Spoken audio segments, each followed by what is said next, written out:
안녕하세요. 이제는 가을 작물 그리고 겨울 작물도 수확 다 끝나셨지요? 오늘 아침 한국 뉴스를 보니까 한국에는 벌써 첫눈이 내렸다고 하고요.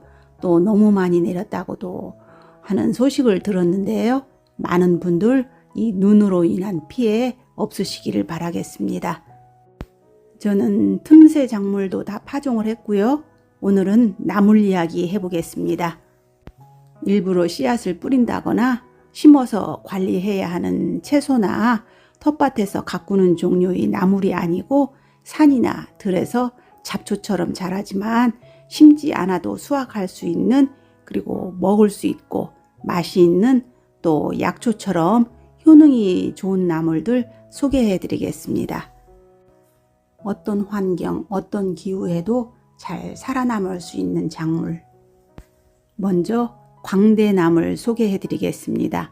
광대나물 들어보셨나요? 이 미국에서는 봄이 되면 잔디밭에 보라색의 꽃이 너무 많이 올라와서 잔디밭을 관리하시는 분들, 정말 많은 분들이 가장 싫어하는 잡초인데요. 이 잡초가 먹을 수도 있고 효능도 정말 뛰어나다고 합니다. 고혈압에 아주 탁월한 효능이 있고요. 신경통, 허리 아플 때 허리 통증 개선에 많은 도움을 줄 수 있는 약재로 사용된다고도 합니다. TV에서 어느 의학 박사님이 말씀을 하시는데요. 무릎 관절이 손상된 사람도 다시 뛰게 할 수 있게 하는 놀라운 약초라고 합니다. 잎이 부드러울 때는 생으로 무쳐서 드실 수도 있지만 삶아서 조물조물 맛있게 양념해서 드실 수도 있습니다.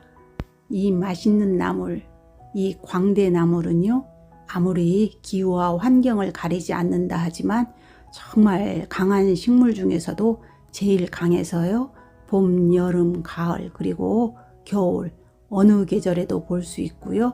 여러 날 동안 비가 오지 않아도 이 나물은 시드는 모습을 본 적이 없습니다. 이 광대나물의 꽃과 잎, 줄기는 이렇게 생겼습니다.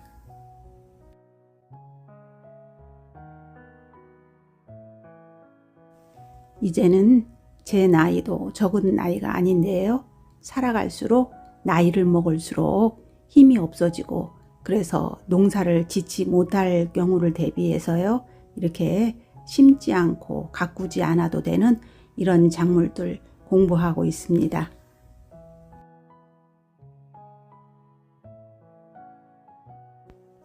냉이의 모습인데요. 냉이에 꽃이 피고 씨앗이 맺어가고 있는 모습입니다. 이 냉이는 꽃이 피는 시기가 따로 없습니다. 여기는 저희 텃밭인데요. 몇 해 전에, 아주 오래전에 들에서 한 뿌리를 구해서 텃밭에서 떨어진, 아주 멀리 떨어진 곳에 심어 놨던 것이 씨앗이 이렇게 날아와서 이 텃밭 주변을 다 차지해 버렸습니다. 이 냉이를 거친 땅에서도 잘 자라는 황무지 식물이라고 하는데요. 정말 그런 것 같습니다. 이렇게 어디에서도 잘 자라고 번식력 강한 이 냉이를 왜 그냥 이 텃밭에 놔두는지 여러분 아시나요? 일부러 텃밭에 심을 필요는 없지만 우연히 씨가 날아와서 이곳에 번식이 됐으니까 그냥 놔두고 있습니다. 길을 지나다 보면 길가 주변에도 여러 가지 나물들 많이 자라는 모습 보실 수 있는데요. 공기가 많이 오염되어 있는 길가 주변이나 제초제를 함부로 사용하는 곳, 그 주변에서는 어느 나물도 채취하시면 안 됩니다. 어느 나물을 채취하시든지 여러분이 알고 계시는 깨끗한 장소, 안전한 장소가 아니면 텃밭 주변에 조금씩만 심어 놓고 채취하시는 것 권해드립니다. 좋은 음식이 아니고 독이 될 수도 있겠지요. 한 뿌리 뽑아 보겠습니다. 아이고, 흙이 많이 묻어서 흙을 조금 털고, 많이 실하지요? 이 뿌리도 지금이 초겨울인데도 이렇게 뿌리가 잘 자랐습니다. 이렇게 흔드니까 냉이 향이 잎은 이렇게 생겼습니다. 조금 가까이 보여드리겠습니다.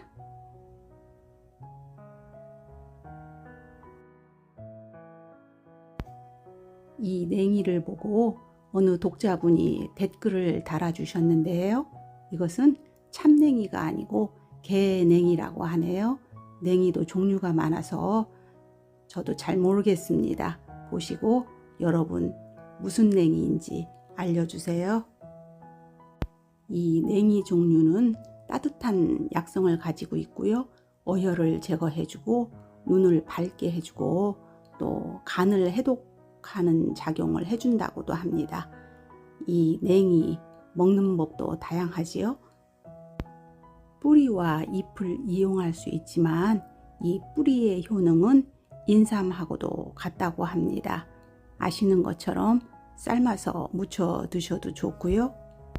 겨울에 드시면 보약, 봄에 드시면 잃었던 입맛도 찾을 수 있고 춘곤증도 멀리 해준다고 합니다.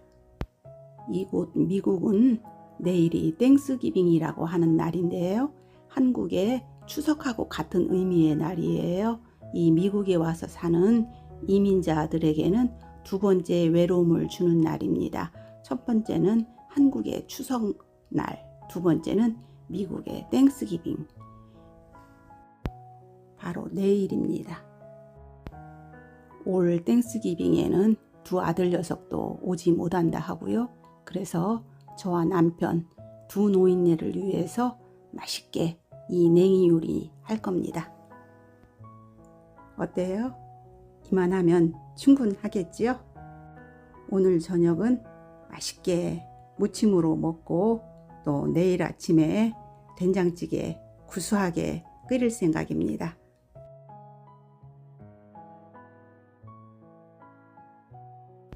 곰보배추예요.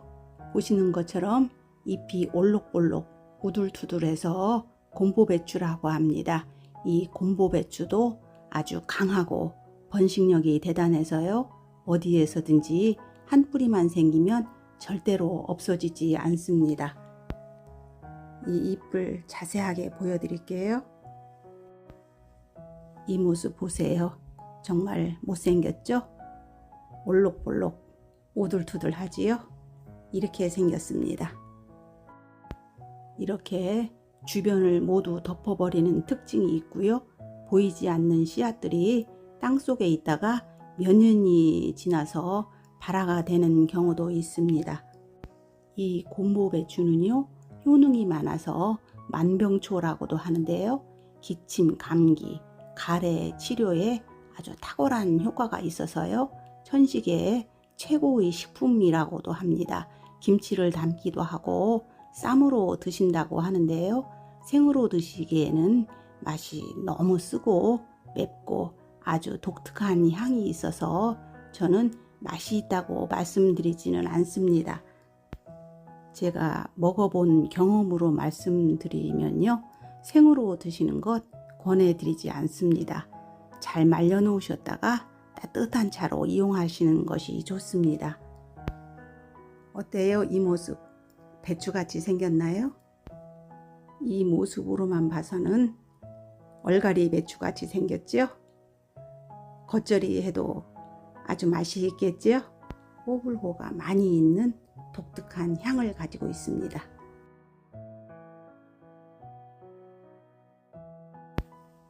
민들레의 모습입니다. 이 민들레도 미국에서는 아주 골칫거리 잡초입니다. 봄부터 시작하는 노란 꽃들, 잔디밭에 노란 꽃으로 장식을 해주는데요. 그 번식력이 정말 대단해서요. 하나만 보이기 시작해도 약을 주기적으로, 그것도 매년 치지 않으면 절대 없앨 수 없는 민들레입니다. 쓴바귀의 모습하고도 비슷하지요. 사실은 이 쓴바귀, 민들레 두 가지가 모습뿐만 아니라 맛도 효능도 정말 많이 닮았습니다. 쓴바귀가 조금 더 쓴맛이 나고요. 민들레는 잎이 조금 이렇게 타원형이면서 불규칙한 톱니 모양을 하고 있는 것이 특징입니다. 또 효능도 비슷하지만 요리 방법도 두 가지가 많이 비슷하다고 보시면 됩니다. 아토피 같은 피부 질환이나 기침, 폐결핵, 그리고 이뇨작용에도 또 황달에도 아주 좋은 효능이 있어서요. 약재로 쓰이기도 합니다. 보시는 것처럼 이렇게 부드러운 잎을 생으로, 나물로, 또 쌈으로 드실 수 있고요. 이 뿌리와 잎을 김치나 장아찌로도 손색이 없는 최고의 반찬으로 드실 수 있습니다. 지금 이 민들레의 모습이 시중에서 씨앗으로 판매하는 적경직거리하고 같다고 보셔도 됩니다. 뿌리 모습도 보여드려야지요. 한번 뽑아 보겠습니다. 잎은 이렇게 부드러워 보이는데 뿌리가 엄청 많이 자랐네요. 이 흙 속에서 보세요.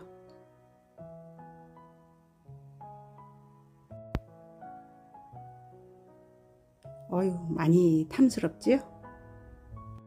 이렇게 튼실한 뿌리들 뽑아서 소금물에 담가 놓으셨다가 김치, 장아찌 담으시면 정말 맛있게 드실 수 있습니다.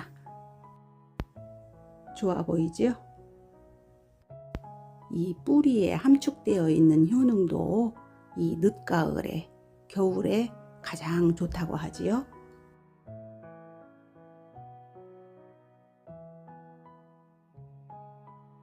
별꽃나물이에요. 이 별꽃나물은 조그맣고 아주 하얀 꽃이 피는데요. 그 꽃의 모양이 별의 모양을 닮았다 해서 별꽃나물이라고 합니다. 그런데 여기 조금 섞여 있는 지금 보시는 이 노란 꽃들은 별꽃나물 꽃이 아니에요. 메리골드 꽃입니다. 해충을 방지하기 위해서 텃밭 구석구석에 심어놨는데 씨앗이 날려서 어디에서도 이렇게 노란 꽃들을 보여주고 있습니다. 이 별꽃나물은요, 겨울부터 봄까지 맛볼 수 있는 가장 맛이 있는 나물이라고 보셔도 됩니다. 효능도 너무 많이 알려져 있는데요. 해독작용을 해준다 하고요. 잇몸염증, 통증 완화에도 아주 좋은 효능이 있다고 합니다. 그렇지만 사포닌 성분이 너무 많이 함유되어 있어서요. 임산부에게는 오히려 좋지 않다고도 합니다. 이 미국에서도 이 별꽃나물의 효능이 잘 알려져 있기 때문에요. 저처럼 닭이나 동물들을 많이 키우시는 분들은 일부러 이 별꽃나물을 키워서 동물 사료로 이용을 하기도 합니다. 여기 보시는 것처럼 잎과 줄기가 많이 부드럽기 때문에요. 삶아서 드시는 것보다는 생으로 겉절이 하듯이 아주 살짝 무쳐 드시면 아주 상큼하고 개운한 맛 보실 수 있고요. 한번 드실 것만 조금씩 그때그때 무쳐서 드시는 것이 좋습니다. 이 별꽃나물은요, 번식력도 강하지만 하얀 눈이 내리는 겨울에도 눈 속에서도 아주 파릇파릇한 모습을 보여주는 것이 특징입니다. 추운 겨울에도 진한 상추의 맛을 보여주는 가시상추의 모습입니다. 이름 그대로 잎 주변에 작은 가시들이 많이 있고요. 맛이 상추하고 똑같습니다. 상추보다 더 고소하고 더 진한 상추의 향이 나는 것이 특징이고요. 잎은 넓지 않지만 생으로, 쌈으로 이용하실 수 있고요. 잎 주변에 이 가시들은 많이 날카롭지 않고 강하지 않기 때문에 부담 없이 쌈으로 드실 수 있습니다. 살짝 삶아서 무침으로 드셔도 정말 맛있는 나물입니다. 눈이 밝아지게 하는 효능이 있다 하고요. 노화가 억제되는 항산화 물질이 많이 함유되어 있다고도 합니다. 논이나 밭, 들 어디에도 아주 잘 자라는 빈 땅만 있으면 자리 잡는 야생상추, 가시상추입니다. 추운 겨울에 신선한 채소가 흔하지 않은 겨울에도 이 가시상추가 주변에 있으면 상추나 특별한 채소 그립지 않습니다. 이렇게 늦가을부터 초겨울부터 나오기 시작을 하는데요. 내년 봄까지 여름이 오기 전까지 부드럽게 드실 수 있습니다. 정말 맛이 있는 가시상추입니다.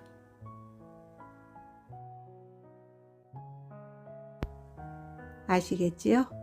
제가 설명 안 드려도. 쑥입니다. 쑥. 이 쑥도 봄에만 나오는 것이 아니고 이 시기에도 이렇게 늦가을, 초겨울에도 부드럽게 다시 올라오는 모습 보실 수 있습니다. 잘 아시는 것처럼 가장 생명력이 강하고 번식력이 무서울 정도로 대단해서요. 텃밭 근처에 심어 놓으면 정말 큰일 납니다. 저는 이렇게 큰 나무 밑에 한쪽 구석에 심어 놓았는데요. 그래도 너무 많이 번식을 해서 이런 모양을 만들어주고 있습니다. 이 쑥은 효능도, 그래서 이용하는 방법도, 드시는 방법도 너무 많고요. 오히려 여러분에게 제가 더 배워야 되기 때문에 저는 설명드리지 않겠습니다. 한국 분이라면, 아니 모든 분들이 좋아하시는 쑥입니다. 어떤 환경, 어떤 조건에서도 살아남을 수 있다는 쑥. 보세요. 이 겨울에도 많이 부드러워 보이죠? 싱싱해 보이고 향도 제법 납니다. 이 싱싱한 쑥 조금만 뜯어다가 오늘 저녁 밥 지을 때 섞어서 쑥밥을 해볼 겁니다. 많이 싱싱해 보이죠? 오늘 쑥밥도 아주 맛이 있을 것 같네요.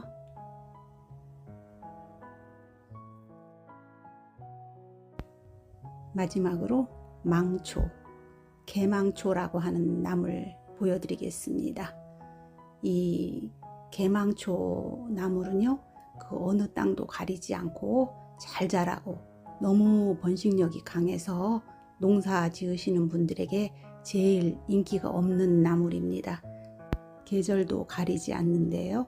이렇게 늦가을부터 자라기 시작을 해서 겨울 그리고 봄까지 부드러운 잎을 이용하실 수 있습니다. 봄이 지나면서 여름 그리고 가을 내내 꽃을 피우고 씨앗을 날리는데요. 그 꽃 모양이 작은 노란색을 주위로 하얀색 꽃잎이 피는 그런 모양이어서요. 어렸을 적 제가 계란꽃이라고 불렀던 기억이 납니다. 너무 번식력이 강하기 때문에 일부러 심으시면 안 되고요.